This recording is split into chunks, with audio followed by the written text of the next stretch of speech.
손 들고 아멘 해야 되는데, 그죠? 예, 손을 안 들었네. 다시 합시다. 시작. 아멘. 네, 손을 안 들었습니다. 찬양이 확 빠지다 보니까 아마 그럴 수도 있네. 지난주보다 훨씬 좋아졌습니다. 예, 우리 찬양하면 같이 찬양하는 마음으로 아멘 하겠습니다. 할렐루야, 아멘. 예. 오늘 우리가 시편 139편 우리가 이 말씀을 우리가 보는데요. 너무 유명한 다윗의 시입니다. 오늘 이 말씀은 너무 유명한 다윗의 시. 찬양으로도 많이 불려지는 시편인데 어떤 내용이냐면 우리가 하나님 하면은 우리가 말을 할 때 하나님 속성을 말할 때 하나님은 모든 것을 아시고 모든 것을 하실 수 있는 분이다. 또 하나님은 어디든지 계시는 분이시다. 좀 어려운 말로 하나님은 전지하신 분이시다. 하나님은 무소부재하신 분이시다. 이런 말을 하잖아요. 그 말이 오늘 이 시편 139편에서 나왔어요. 이 시편 139편에서 하나님은 모든 것을 아시고 하나님은 어디에도 계시지 않는 것이 없는 그런 분이시다. 이 139편은 다윗이 그의 인생 전체를 통하여 경험하신 하나님을 표현하고 있는 시편입니다. 여러분, 우리가 다윗 하면 떠오르는 생각이 무엇인가요? 혹은 다윗 하면 떠오르는 사건, 이미지가 무엇인가요? 다윗 하면 뭐가 떠오르나요, 여러분들은? 네? 물맷돌, 골리앗 장군, 그거 떠오르잖아요, 그죠? 다윗 하면 떠오르는 생각이 하나님을 가장 사랑한 사람, 또 노래와 시와 전투에 능한 사람, 골리앗을 물리친 용감무쌍한 그런 믿음이 충만한 사람, 이스라엘의 성군, 메시아의 조상이 된 신앙의 영웅, 뭐 이 정도로 다윗을 생각하는데 다윗 하면 떠오르는 생각이 먼저 다윗의 어떤 밝고 화려한 그런 부분들, 그것을 먼저 우리가 다 생각합니다. 다윗 하면 다윗의 좋은 점, 다윗의 화려한 점, 다윗이 행했던 놀라운 업적들. 그래서 많은 그리스도인들이 다윗을 많이 사랑하고 다윗을 닮고자 합니다. 그러나 다윗이 하나님을 경험하고 하나님에 대한 지식을 체험적으로 쌓아간 때는 그 인생이 화려한 때가 아니었습니다. 인생이 화려하고 형통할 때에 하나님을 가까이 한 것이 아니라 그의 인생이 정말 암흑 가운데 있을 때 힘들고 고달플 때에 하나님을 경험했어요. 다윗이 정말 형통할 때는 하나님을 오히려 떠나고 멀어졌습니다. 다윗이 이스라엘의 왕이 되어가지고 이전까지는 전투가 있으면 직접 나가서 전투를 했어야 돼요. 자기가 이끌고 군사들을. 그런데 이제는 이스라엘 왕이 돼가 좀 안정이 되니까 자기가 전투에 안 나가도 돼요. 훌륭한 장군들이 다 싸워주거든요. 전장에 안 나가도 되는 여유가 찾아왔을 때, 여러분들 삶의 여유가 찾아왔습니까? 그때 잘 하셔야 됩니다. 삶의 여유가 찾아왔을 때 다윗은 왕궁 높은 곳을 거닐다가 목욕하는 바세바를 보죠. 그리고 간음에 빠집니다. 이스라엘 군대가 가장 전성기일 때, 이제 근동 그 지역에, 팔레스틴 지역에 이스라엘 군대를 이길 군대가 없어요. 대부분 다 평정하고 이스라엘 군대가 가장 힘쓸 때, 그때 다윗이 뭐 했냐면 지금까지는 하나님을 의지하고 하나님 기도하고 살았는데 자기가 강성해지니까 내 군대가 얼마나 되노 하고 하나님보다도 자기 군대가 얼마나 되는지 군인 숫자 파악하다가 하나님께 징계를 받습니다. 여러분, 우리가 하나님을 깊이 만날 때에는 내가 잘 나갈 때가 아니라 인생의 골짜기를 통과할 때입니다. 인생의 골짜기를 통과할 때에 나를 지켜주시는 주님의 지팡이가 있구나, 주님의 막대기가 있구나 이렇게 경험하거든요. 다윗이, 우리가 다윗을 생각할 때에 아까 말씀드린 것처럼 화려하고 좋은 면 이것이 있는 것이 아니라 그의 삶을 돌아보면 정말 그의 삶은 참 힘든 삶이었어요.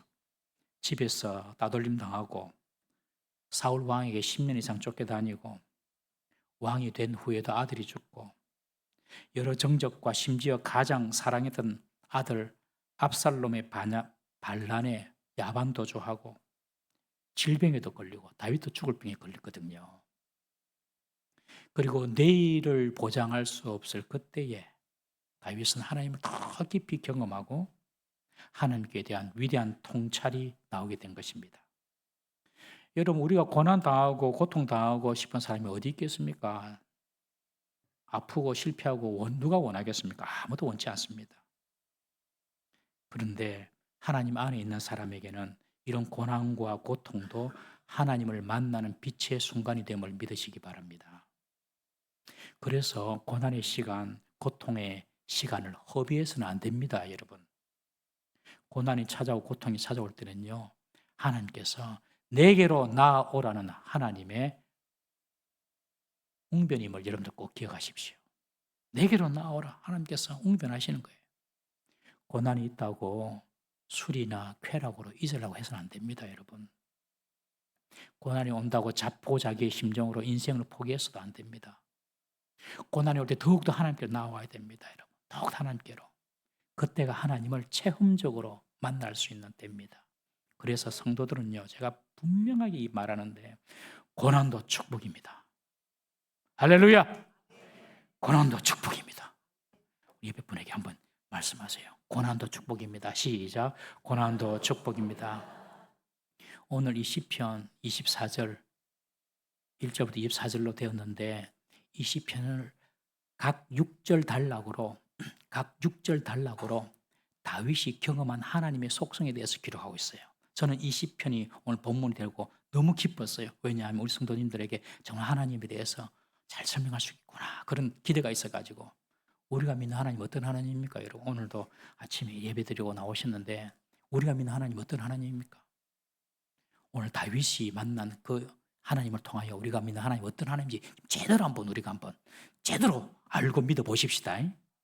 1절부터 6절까지는 어떤 하나님이냐면 전지하신 하나님, 모든 것을 아시는 하나님, 모든 것을 아시는 하나님. 하나님은 우리가 안고 일어섬도 아십니다. 이 말은 우리의 모든 상황을 다 아신다는 거예요. 안고 일어날 힘이 없어서 주저앉아 있을 때에도 하나님은 아십니다. 우리가 일어날 때, 일어나서 어디로 가야 할지 알지 못할 때에도 하나님은 우리가 어디로 갈지 알고 계십니다. 고3들이 이제 졸업하면 취업을 해야 될지, 학교를 가야 될지, 학교 가면 어디로 가야 될지, 또 시험 친 친구들은 어느 대학을 가야 될지 너무 걱정하지 마세요. 하나님이 다 아십니다. 우리 청년들은 내가 누구를 만나야 할지도 하나님 알고 계시고요. 내가 어떤 직장을 가야 될지도 하나님 알고 계시고요. 내가 무슨 일을 해야지 가장 잘할 수 있는지도 하나님 다 알고 계십니다. 아파트에서 밤 12시에 현관문을 활짝 열어두고 불화성처럼 다 온 집에 불을 켜두고 밤 12시에 그런 집이 있었어요. 뭐 하나 보니 제사 지내고 있어요. 그래, 왜 밤 12시에 현관문을 확 열고 불 다 켜놓고 그래 제사 지내냐? 제사 지내는 사람은 그렇게 지내거든요. 왜냐하면 조상 귀신이 길 잃지 말고 잘 찾아오시도록 현관문을 활짝 열어놓고 불 다 켜놓고 제사 지내요. 현관문 닫으면 못 들어오고 불 끄면 길 못 찾는 귀신은 안 섬기도 됩니다. 여러분, 마귀 귀신은요, 우리가 말 안 하면 모릅니다. 어떤 문제에 힘들어 죽겠다. 그러면 마귀가 딱 보고, 저거 힘든구나. 저거 내가 쳐야 되겠다. 딱 그럽니다. 근데 내가, 행복하다, 감사하다. 난 믿음으로 이긴다. 고난이 있지만 하나님께 나 도와주셔서 믿음으로 이긴다. 그러면요, 마귀도 그런 줄 알고 감히 못 옵니다. 여러분, 그런데 하나님은 우리가 말 안 해도 우리의 생각만 해도 다 아세요. 누가복음 5장 22절 말씀 한번 읽어보겠습니다. 시작. 예수께서 그 생각을 하시고 대답하여 이르시되 너희 마음에 무슨 생각을 하느냐. 중풍병자를 데리고 친구들이 와서 예수님께 고쳐달라고 하니까 예수님이 중풍병자를 고쳐주기 전에 하신 말씀이 네 죄 사함을 받았다 그렇게 말을 하거든요. 너 죄 사함을 받았다. 그러니 옆에 있는 사두개인들, 바리새인들, 종교주의자들이 속으로 생각하기를 죄 사함은 하나님만 하시는 건데 저 사람이 어떻게 죄 사함을 이야기하냐. 신성 모독이다. 이런 생각을 하고 있었단 말이에요. 그것을 예수님이 다 생각을 하시고 너 죄 사함을 받았다. 여러분 예수 믿어서 좀 잘 되고 형통하고 성공하고 좀 뭐 좋아지고 그것 때문에 예수 믿는 거 아닙니다, 여러분. 그것은 덤으로 주님께서 주시는 거죠. 우리 예수 믿는 이유는 죄 용서받고 죄 사함 받을 수 있기 때문에 예수님 믿습니다. 너무 중요한 거예요. 예수 믿으면 죄 사함 받는 거예요. 예수 믿으면 죄 용서 받는 거예요. 왜? 예수님이 대신 그 죄값을 다 십자가에서 처리하셨기 때문에 죽으심으로. 예수님께서 그들의 생각을 다 하셨어요. 하나님은요, 우리가 말 안 해도 생각마저도 마음 저 깊은 곳에 뭐가 있는지 다 아십니다. 다윗이 하나님을 속이려고 생각한 적이 있었어요. 죄 짓고 완전 범죄하려고. 부하 장군 우리아의 아내 바세바와 간음을 하고 들통날까 봐 남편 우리아를 죽입니다. 아주 치사하게 죽입니다. 적군 속으로 막 들어가 놓고 우리아 혼자 남겨놓고 다 빠지라 그런 거예요. 몰래. 우리아 그냥 혼자서 남아있다가 창칼에 찔려 죽습니다. 우리아 좀 끝났으니까 내가 했던 잘못을 다 이렇게 덮여지겠지. 완전 범죄를 이렇게 꾸몄던 거죠. 그래서 전사자 처리하려고 그랬는데 선지자 나단이 다 압니다. 선지자 나단이 찾아와서 다윗의 죄를 묻습니다. 드러내고 질책합니다. 그때 다윗은 바로 회개합니다. 우리가 죄를 지어도요, 회개하면요 하나님 용서하십니다. 다윗이 그때 깨달은 거죠. 내가 숨기려고 되는 게 아니구나. 3절 말씀에 보니까 나의 모든 길과 내가 넘는 것을 살펴보셨으므로, 하나님이 살펴보신다는데 이 살펴본다는 것은 얼핏 대충 보는 것이 아니라 자로 잰다라는 뜻이거든요. 자로 잰다. 자로 1mm도 재잖아요. 1mm도 잽니다. 자는. 하나님 우리의 1mm, 1mm의 마음도 다 아세요. 꼼꼼히 구석구석 다 아세요. 하나님은.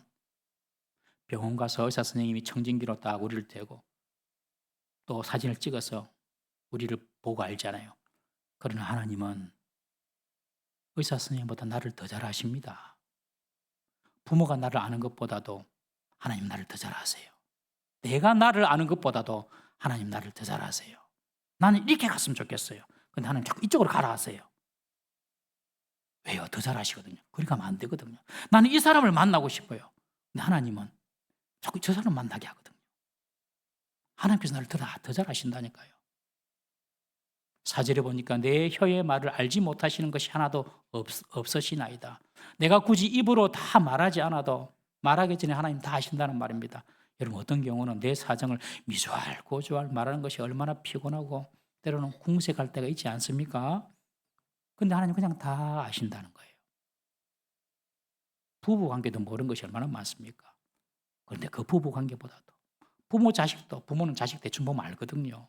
그런데 그런 부모 자식 관계도 아니면 내 가장 친한 친구, 눈빛만 봐도 아는 친구 있잖아요. 그런 친구 관계보다도 하나님 우리를 더 잘 아십니다. 지금 다윗이 그것을 말하고 있습니다. 하나님 나를 가장 잘 아신다. 모든 것을 아신다. 하나님이 이렇게 쏙쏙들이 우리를 다 아시는 이유가 무엇일까요? 어떤 고등학교 3학년 학급실에 이런 거푼이 걸려 있어요. 엄마는 다 지켜보고 있다. 그러니 딴 생각하지 마라. 공부해라.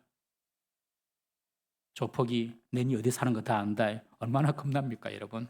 하나님 그러려고 우리를 위협하고 감시하려고 다 아십니까? 5절 말씀에 보면 주께서 나의 앞뒤를 둘러싸시고 내게 안수하셨나이다. 나의 앞뒤를 둘러싸신다는 것은 나를 보호하신다는 말이거든요. 주님 나를 보호하십니다. 여러분 지금 우리가 이곳에 있는 것도 지금 주님께서 보호하셨기 때문에 여기 나와 있습니다. 나를 보호하십니다. 그리고 나를 안수하신다는 것은요, 기름 부으시고 축복하시고 은혜를 베푸신다는 뜻입니다. 내게 복 주시고 내게 더 은혜를 주시려고 나를 아시는 거죠. 여러분 우리가 너무 답답하고 기막힌 일을 만나면 기도가 잘 안 나옵니다. 턱턱 막힐 때가 있거든요, 기도가. 그러면 우리가 할 수 있는 기도가 있습니다. 주님 아시지요. 주님 아시지요. 주님은 다 아십니다. 설명 안 해도 다 아십니다. 여러분 이 기도만으로도 30분 할 수도 있고 1시간 할 수도 있습니다. 주님 아시지요. 주님 아시지요. 주님 아시지요. 여러분 주님은 우리의 모든 것을 다 알고 계십니다. 우리를 지키시고 보호하시기 위해서. 그 주님이 우리의 하나님이십니다. 두 번째로 다윗이 만난 하나님이 7절부터 12절까지인데 어디에나 계신 하나님, 무소부재하신 하나님, 편재하시고 전재하신 하나님, 모든 곳에 계신 하나님. 여러분, 하나님이 교회만 계시는 것이 아닙니다. 하나님이 좀 잘 되는 상황에만 있는 것이 아닙니다. 하나님은 어떤 장소, 어떤 상황에도 구애 없이 하나님은 존재하심을 믿어야 합니다. 그 하나님의 존재하심이 나에게 경험되어지는 것을 임재라고 합니다. 임재. 하나님의 임재하심을 느끼는 것은 존재하신 하나님이 나에게 오셔서 내가 그 하나님을 경험적으로 이렇게 느끼는 겁니다. 아, 이곳에 하나님이 계시는구나. 그것을 임재라고 합니다. 임재. 여러분, 하나님은 온 세상에 계시지만 그를 예배하는 곳에 임재하시고 찬양하고 기도하는 곳에 임재하십니다.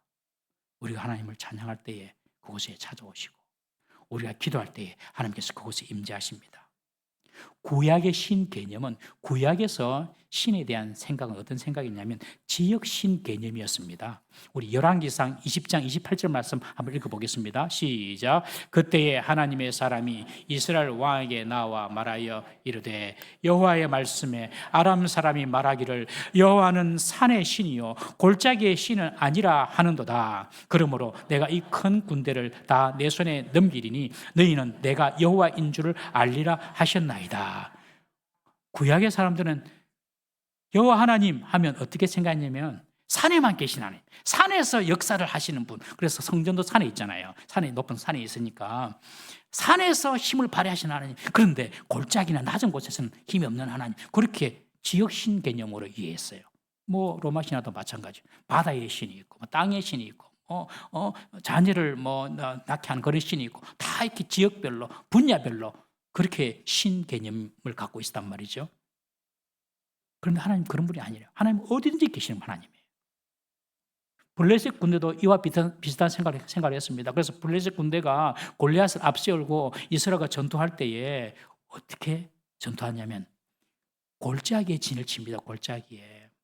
이스라엘의 골짜기는 아주 깊은 그런 협곡이 아니라 이 구렁 같은 그런 지역이거든요. 이스라엘은 그런 구렁, 낮은 구렁에 딱 이 구렁지대에 블레셋 군대 딱 주둔하고 골리앗 장군을 딱 내보내면서 한번 붙어보자 그럽니다. 산에 신인 줄 아니까, 산에서 붙으면 불리하니까 골짜기에서 붙는 겁니다. 얼마나 지혜롭습니까, 블레셋 군대가. 그때 누가 나갔냐면 다윗이 나갑니다. 다윗이 아무도 안 나갈 때에, 아무도 못 나갈 때에 골짜기에는 하나님 안 계셔. 여기서 싸우면 우리 져. 아무도 안 나갔어요. 그때 어린 다윗이 딱 나가면서 골리앗에게 그렇게 말합니다. 너는 칼과 창과 단창으로 내게 나오거니와 나는 만군의 하나님 여호와의 이름으로 내게 나아가노라. 그러면서 물밑을 두고 달면서 던져버리죠. 유명한 사건 아닙니까? 다 아는, 세상 사람들이 다 아는 사건. 다윗은요, 하나님이 산에만 계시는 것이 아니라 골짜기에도 계신 줄 알았어요. 이것이 다윗의 믿음입니다. 여러분, 하나님은 어디든지 계십니다. 8절 9절에 보시니까 내가 하늘에 올라갈지라도 거기 계시며, 내가 하늘에 올라갈지라도 거기 계시며, 내가 성성장하고 잘 될 때도 하늘같이 높은 곳에 계시도록 하나님은 다 계시는 거예요. 내가 잘 되면요, 여러분 교만하지 마시고 하나님을 찬양하십시오.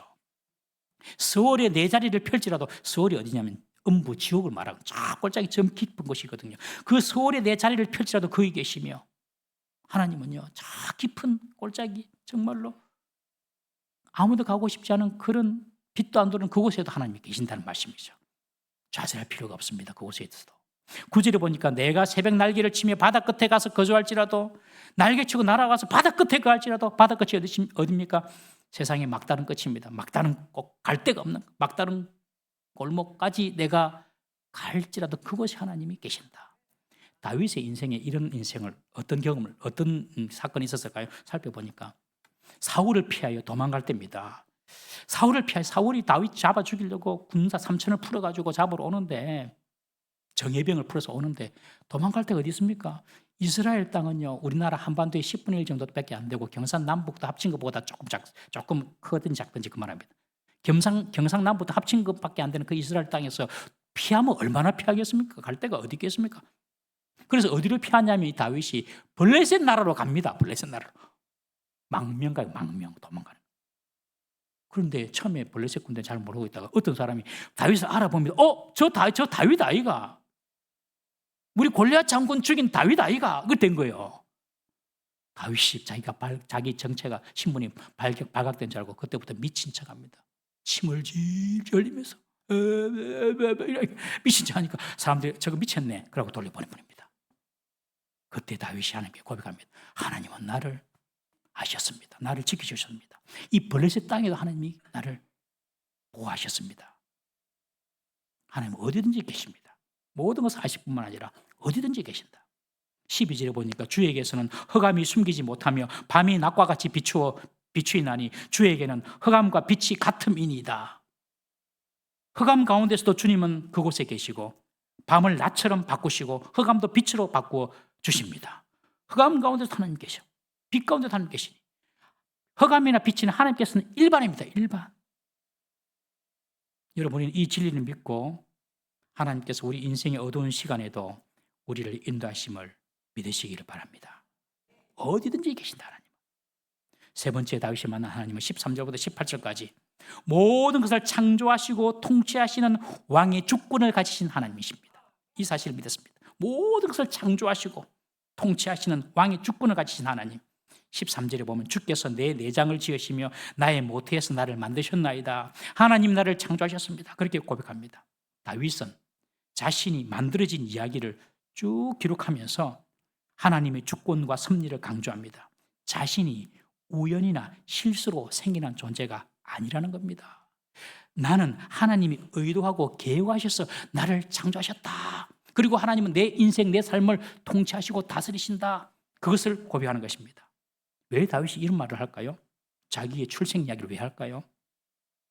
여러분, 우리는 다윗의 아버지 이새는 잘 압니다. 성경도 잘 나오고요. 근데 어머니는 안 나타나요. 다윗의 어머니가 누군지 몰라요. 누군지. 그래서 어떤 학자는 다윗에게는 출생의 비밀이 있다. 그렇게 말하는 학자도 있습니다. 아마 이 다윗의 어머니는 이새의 첩이었을 것이다. 그런데 그 첩이 죽으니 다윗을 데리고 와서 자기 집으로 데리고 와서 같은 집에서 배다른 형제들과 함께 살게 했다. 그렇게 이야기하는 학자도 있습니다. 성경이 구체적으로 언급하지 않으면 우리는 알 수 없지만 다윗의 삶과 그의 고백을 보면 분명 가정에서나 그의 형제들에게 다윗은 따뜻한 대접을 받지 못했음을 분명히 알 수 있습니다. 우리 시편 51편 5절 말씀 한번 읽어볼까요? 시편 51편 5절 준비 시작. 내가 죄악 중에서 출생하였으며 어머니가 죄 중에서 나를 잉태하였나이다. 하나님, 우리 엄마가 죄지었습니다. 그 죄 때문에 내가 태어났습니다. 그렇게 이야기합니다. 다윗은 아버지와 형들로부터도 무시와 천대를 받았습니다. 아버지가 이새인데 이 이새 집에 사무엘 선지자가 찾아옵니다. 찾아와서 너희들 아들들 중에 하나님께서 왕세하란다. 사울 이어서 왕세하란다. 너희들 아들 다 불러라 그럽니다. 그러니 아버지 이새가 양치고 있던 아들들을 부르는데 7명을 부릅니다. 형 다 부르고 막내 다윗은 남겨두고 니는 양 지켜 그럽니다. 다윗 너는 왕감이 아니야. 그러니 너는 양이나 지켜. 왜 형들 7명 다 와 집으로. 그래가지고 사울 앞에서 내가 왕감이지요. 내가 왕감이지요. 이라고 있을 때에 다윗 혼자서 양 지키고 있었던 거예요. 다윗이 양을 칠 때 곰도 나타나고 사자도 나타나서 어린 다윗이 싸웠지 않습니까 여러분? 물매들로 곰도 물리치고 사자도 물리치고. 여러분, 아버지 이새가 여러분 같으면 어떠세요? 막내한테 사자가 출몰하고 곰이 나오는 그곳에 양치라고 막내 아들을 혼자 두겠습니까? 그런 위험한 곳이면 장남 엘리압이나 큰 형들이 딱 지키고 하든지 그런 곳에 다윗을 둬요. 사자 나오고 곰 나오는 곳에. 아버지입니까? 어떻게 아버지가 그럴 수 있습니까? 이해가 안 됩니다. 별로 이새는 다윗을 별로 안 좋아했습니다. 형들도 다윗을 안 좋아했습니다. 골리앗과의 전투에서 전부 다 이스라엘 병사들이 벌벌 떨고 있을 때에 다윗이 형들이 어떻게 지내는가 안부를 확인하려고 오지 않습니까? 그때 큰형 장남 엘리압이 다윗에게 대뜸하는 소리가 뭔지 압니까? 양은 누가 지키냐? 여기 왜 왔냐? 양은 누가 지키라고? 아니 다윗 말고도 많거든요. 형제들 7이나 있는데 양은 누가 지키냐 그럽니다. 여러분 양은 누가 지켰을까요? 양 지키는 것은 누구 몫입니까? 그 집안에서 다윗 몫이었습니다. 막내 그것도. 그러면서 니는 전쟁 구경하러 왔지, 뭐 골리앗 왔다고 소문나니까 한번 보러 왔지, 이따위 소리를 합니다. 동생한테. 큰형이. 요셉이 어머니가 다른 형제들에게 얼마나 큰 미움을 받았습니까? 그처럼 다윗도 형들에게 미움과 천대를 받았습니다. 아버지의 사랑도 못 받고 형제들한테는 인정도 못 받았습니다. 그래도 하나님이 아시면 됩니다, 여러분. 우리 시편 69편 8절 말씀 한번 읽어보겠습니다. 시작. 내가 나의 형제에게 객이 되고 나의 어머니의 자녀에게는 낯선 사람이 되었었나이다. 시편 27편 10절 말씀 읽어봅니다. 시작. 내 부모는 나를 버렸으나 여호와는 나를 영접하시리다. 부모 사랑 좀 못 받아도 괜찮습니다. 부모가 그렇게 세력이 있고 힘이 없어도 괜찮습니다. 하나님이 복 주시면 됩니다. 하나님이 지키시면 되고요. 하나님이 잘되게 하시면 됩니다. 여러분 이런 믿음은 성도들이 가지고 있어야 됩니다. 다윗은 그런 믿음이 있었어요. 내 부모는 나를 버렸으나 여호와는 나를 영접하시리다. 할렐루야. 이런 믿음으로 살아야 됩니다. 우리는 이런 하나님을 믿습니다. 그러면서 그가 그런 고백을 하지 않습니까? 주께서 나를 지으셨고 내 형질이 이루어지기 전에 주의 눈이 나를 보셨습니다. 내가 만들어지기 전에 엄마 실수로 내가 태어난 것이 아니고 하나님께서 내 형질이 오히려 만들어지기 전에 나를 아시고 나를 보셨습니다. 그렇게 말하는 거죠. 여러분 구원받으러 와가지고 당신 언제 구원받았어요? 며칠 구원받았어요? 그렇게 말하면 언제 구원받았지? 이렇게 생각할 것이 아니라 그렇게 말씀하시면 됩니다. 내 형질이 이루어지기 전에 내가 만들어지기 전에 하나님 나를 보셨다. 하나님이 시공간을 초월하신 분이거든요. 다 보시고 계시고 다 아시고 계셨습니다. 그리고 다윗은 그런 고백합니다. 나를 위하여 정한 날이 하루도 되기 전에 주의 책에 다 기록이 되었나이다. 하나님께서 내가 생기기 전에도 나를 보고 계셨고 그리고 나에 대한 구체적인 계획을 가지셨다는 그런 뜻입니다. 이것이 하나님이 다윗을 향한 주권적인 통치와 섭리를 말하는 겁니다. 딸과 아들을 차례로 잃었던 조 바이든 전 미국 대통령이 위로를 받았던 그림이 있습니다. 딕 브라운이라는 만화가가 쓴 그림인데 한번 보십시오. 이 그림을 보고 조 바이든이 그림을 위로를 받았대요. 하나님께 그렇게 외쳤습니다. Why me? 하나님 저에게 왜 이런 고통을 주십니까? Why me? 왜 접니까? 그러니 하늘에서 들리는 음성이 Why not? 너는 왜 안 되는데? 너는 왜 안 되는데? 내가 모든 것을 다스리고 통치하는데. 이 그림이 조 바이든에게 큰 위로가 됐답니다. 살고 죽는 것도 하나님의 주권 가운데 있구나. 하나님의 통치와 하나님 섭리 가운데 있구나.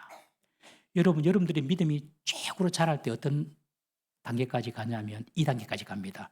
모든 것이 하나님의 뜻 가운데 있구나. 하나님께서 이 모든 것도 통치하시고 다스리구나. 내가 원치 않는 상황, 내가 어려운 그 상황도 하나님은 여전히 이곳에 계시고 알고 계시고 통치하고 다스리시구나. 이것이 최고의 믿음입니다, 여러분. 하나님 주권에 대한 인정. 하나님은 다윗을 만드시고 창조하셨을 뿐만 아니라 다윗의 삶을 통치하고 계셨습니다. 비록 내가 죄중에 태어났다 하더라도 그리고 내 유년 시절이 불행하고 상처가 많았다 하더라도 이 모든 것을 하나님이 다스리고 주관하고 계시는구나 하면서 하나님을 찬양합니다. 그리고 다윗은 자신을 향한 하나님의 계획이 얼마나 보배로운지요. 그리고 얼마나 다양한지를 17절 18절에 말합니다. 하나님이여 주의 생각이 내게 어찌 그리 보배로우신지요. 그 수가 어찌 그리 많은지요. 내가 세려고 할지라도 그 수가 모래보다 많도소이다. 내가 깰 때에도 여전히 주와 함께 있나이다. 보통 우리가 생각할 수 있는 경우의 수는 이거 아니면 저것, 기껏 또 다른 것, 3개 정도 경우의 수를 우리는 보통 생각을 합니다만은 하나님은 우리를 향하신 하나님의 경우의 수가 바다 모래보다도 많다는 겁니다. 이것을 다윗이 깨달은 겁니다. 왜 나의 출생은 이러한가? 왜 내게 이런 불행이 찾아왔는가? 왜 나는 실패했는가? 우리의 생각은 이런 상황을 해석할 능력이 없습니다. 해석해봤자 한두 가지. 그런데 하나님은 많은 경우의 수를 가지고 있으며 결국 우리를 보배롭게 하신다는 겁니다. 다윗이 형제들에게 왕따 당하여서 혼자 양치지 않았다면 어떻게 하나님과 더 가까워지고 곰과 사자를 이길 수 있는 실력을 갖췄겠습니까? 요셉이 형들에게 팔리지 않았다면 어떻게 애굽의 총리가 될 수가 있었겠습니까? 하나님은 우리를 향하신 그의 생각이 바다 모래보다 많고 다 보배로우신 생각입니다.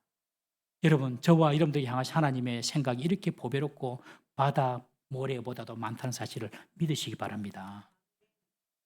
우리에게도요, 출생의 비밀이 있을 수 있습니다. 인생의 불행한 과거와 조건을 우리가 가졌을 수도 있습니다. 그러나 그것 또한 하나님의 통치와 다스림 속에 있고 하나님의 역사를 위해 쓰일 수 있음을 믿으시기를 바랍니다.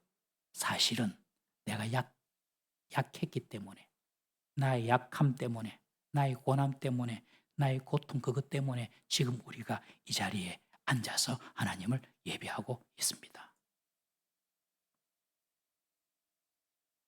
다 여러분들 뜻대로 잘 됐다고 생각해 보십시오.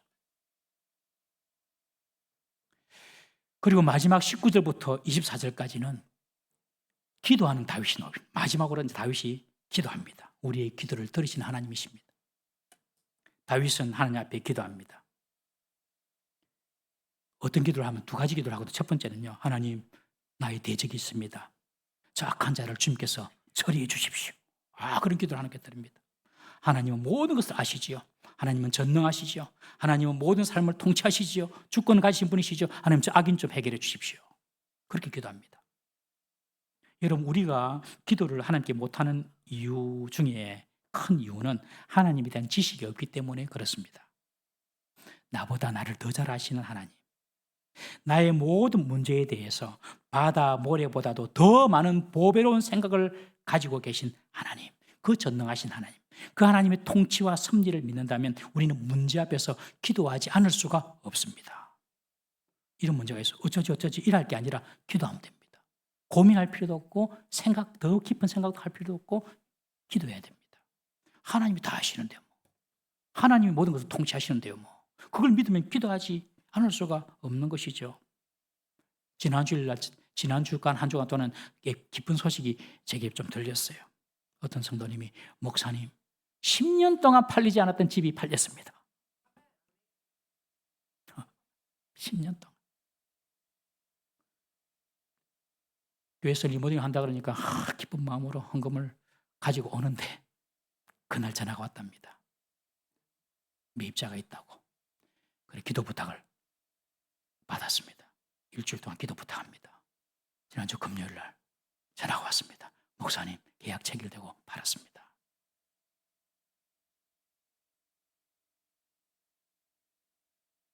하나님이 살아계신다면 주님의 집을 생각하고 주님의 집을 세우면 하나님 반드시 그 사람 집을 세워주십니다.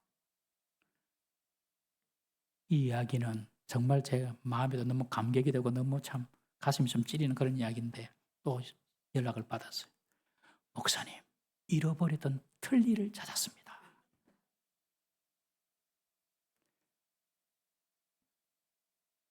동래역 4호선 남자 화장실 거기도 하나님이 계셔요. 동래역 4호선 남자 화장실에서 틀니를 분실했는데 다시 그 틀니를 구입하려고 그러면 백수십만이 들고 돈도 돈이지만 또 이렇게 다 여러 가지 피곤하고 하나님께 기도했습니다.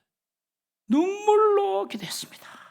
그 성도님이, 목사님, 눈물로 기도했습니다. 저는 그 말이 그냥 마음이 눈물로. 여러분, 눈물로 드리는 기도 하나님께서 절대로 그 눈물을 헛되이 버리지 않습니다. 반드시 들으십니다.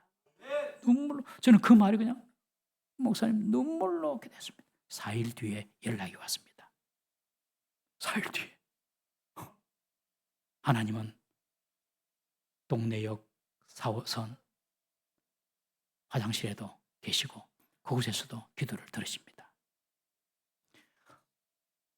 우리가 좀 울면서 기도합시다. 울면서. 건조한 눈으로 기도하지 말고 하나님 하면서 좀 울면서 눈물이 안 나면 눈물이 날 때까지 한번 기도해 봅시다. 하나님께서 어떻게 하시는가 한번 보십시다, 여러분. 그래서 내년에 2026년도에 111 운동하려고 했어요. 111 운동하려면 111 운동. 처음에는 111 운동 하려고 했는데 1부에 마치고 어떤 성도님이 목사님 1111 운동하십시다 그러더라고요. 한 개 더 합시다 그러더라고요. 1111 운동이 뭐냐면 첫 번째 1은요.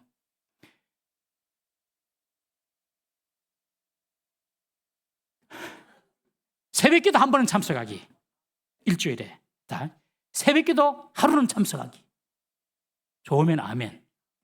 네. 새벽기도 한 번은 참석하기. 첫 번째 1. 두 번째 1은요. 한 달에 한 번은 금요 블레싱 기도에 참석하기.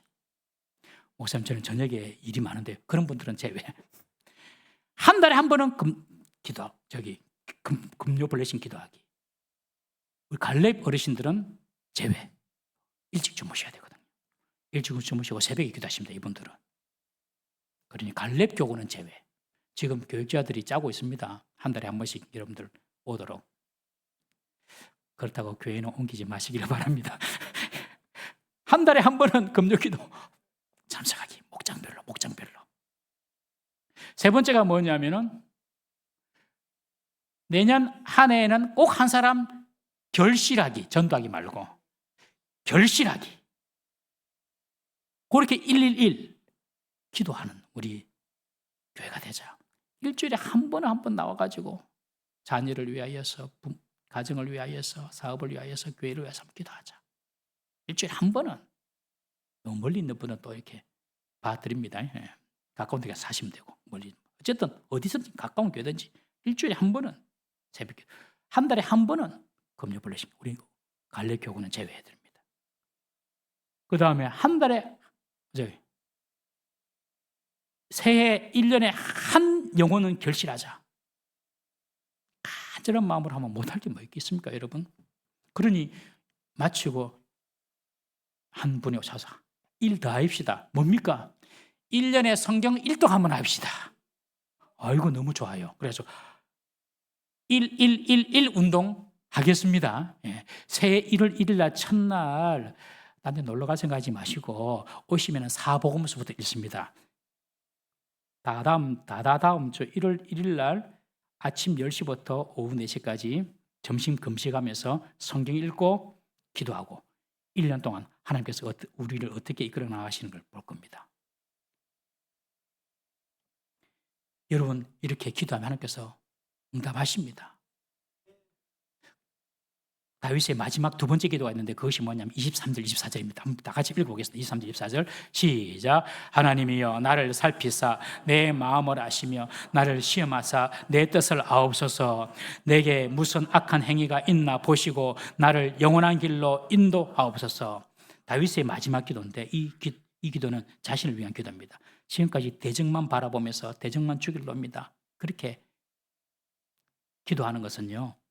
세상 사람들 다 하는 겁니다. 니 때문에 그랬다. 니 탓이다. 저 사람 탓입니다. 하나님. 그거는 세상 사람들 다 하는 거예요. 하나님 모르는 사람도 그런 기도 합니다. 근데 진짜 하나님을 아는 사람은요. 다른 사람을 보고 자기를 보거든요. 다른 사람의 허물을 보고 자기의 허물을 봅니다. 진짜 하나님 아는 사람은요.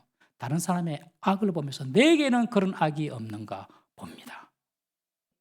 그러면서 다윗이 하나님께 드린 기도가 그 기도입니다. 주님, 나는 어떻습니까? 저 대적들, 저 악한 자들을 하나님께서 처리해 주십시오. 기도해놓고 그런데 내게는 저런 모습은 없습니까? 하면서 자기를 성찰하는 기도를 합니다. 여러분 우리가 예수님 믿고 있는데 맨날 악한 자나 대적자 보고 원망이 나고 불평이 나고 살 일이 아닙니다. 저 사람 때문에 이런 상황 때문에 그럴 핑계 댈 일이 아닙니다. 하나님의 사람처럼 살아야 됩니다. 그것은 남의 허물을 통해서도 나를 돌아볼 줄 아는 사람이 바로 진정한 하나님의 사람입니다. 그런 삶을 살아가시기를 주의 이름으로 축복합니다. 여러분 지금 내가 인생의 깊은 골짜기를 지나고 허감의 터널을 지나고 있습니까? 그때에도 주님은 계십니다. 하나님은 나보다 나를 더 잘 아시고 바다 모래보다도 더 많은 보배로운 생각으로 나를 인도하십니다. 우리는 그 주님을 신뢰하며 다윗처럼 기도하고 우리 자신을 성찰할 때 하나님은 우리를 당신의 영원한 길로 인도하실 줄로 믿습니다. 하나님을 제대로 믿고 살아가는 저와 여러분 되시기를 주의 이름으로 축복합니다. 기도합니다. 우리 이 시간에 한번 조용히 한번 묵상으로 한번 기도하겠습니다.